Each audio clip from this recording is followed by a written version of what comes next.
কিচেনে আপনাদের সবাইকে স্বাগত জানাই। গরমকালে আম পোড়া শরবত খেতে সবাই ভালোবাসেন। আজকে আমি বানাবো আম পোড়া শরবত। এটি বানাতে খুবই সহজ, আর আপনারা সকলে বাইরে আম পোড়া শরবত খেয়েছেন, কিন্তু আজকে আমরা এটিকে ঘরে বানাবো। আম পোড়া শরবত বানানোর জন্য আমাদের দরকার একটি আম, একটি শরবতি লেবু, একটি ছোট লেবু, সামান্য চিনি আর বিট লবণ। এবার আমটাকে পুড়িয়ে নেব।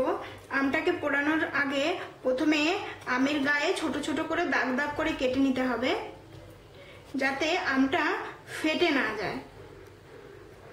কেটে দিতে হবে। এবার আমরা আমটাকে পুড়িয়ে নেব।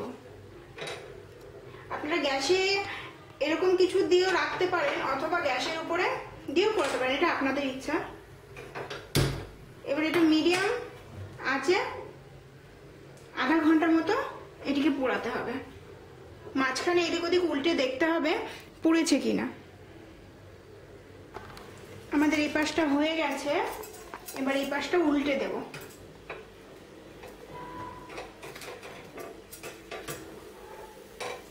এই পাশটা 10 মিনিট মতো হয়েছে, এবার দ্বিতীয় পাশ 10 মিনিট মতো রাখবো আমরা। আম পোড়া হয়ে গেছে, এবার এটিকে নামিয়ে নেব। আমটা ঠান্ডা হওয়ার জন্য কিছু টাইম রেখে দেব, তারপর শরবত বানাবো।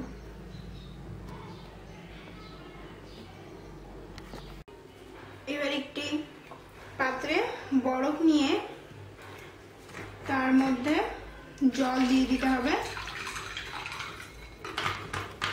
জল দিয়ে একটা আম পোড়াতে 4 চামচ মতো চিনি দিতে হবে জলের মধ্যে, যাতে চিনিটা আগের থেকে একবারে গুলে যায়। 4 চামচ চিনি আর 1 চামচ মতো, হাফ চামচ মতো বিট লবণ দিয়ে জলটাকে একটু নাড়াতে হবে, চিনিটা গলে যাবে। এবার আমরা আমটা পরিষ্কার করে নেব।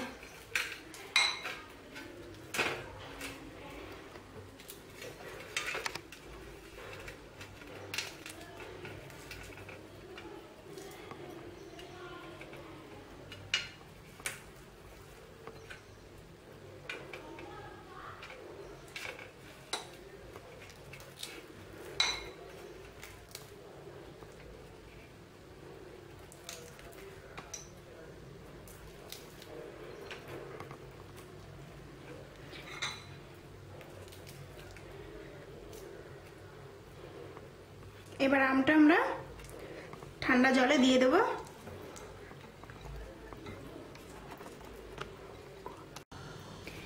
এবার আমটাকে জলের মধ্যে হাত দিয়ে ভালো করে ছাড়িয়ে নিতে হবে।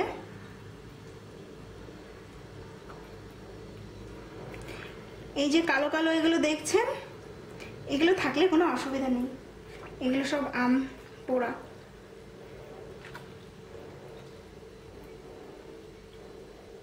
আমাদের আম পোড়া শরবত প্রায় কমপ্লিট।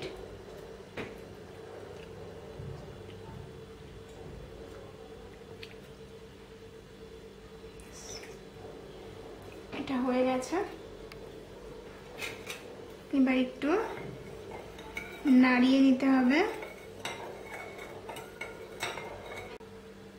এটা একটু গুলিয়ে এর মধ্যে শরবতি লেবুর অল্প পরিমাণে রস দিয়ে দিতে হবে, 2 চামচ মতো, আন্দাজ মতো 2 চামচ মতো শরবতি লেবুর রস দিতে হবে। আর একটা ছোট লেবুর হাফ অর্ধেক কেটে রস দিতে হবে।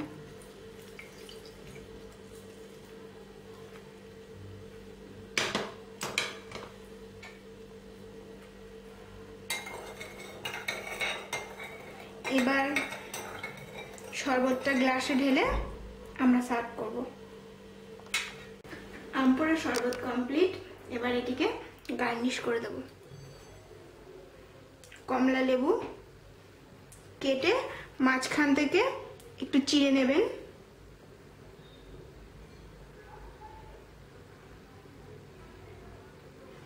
আমাদের আম পোড়া শরবত কমপ্লিট।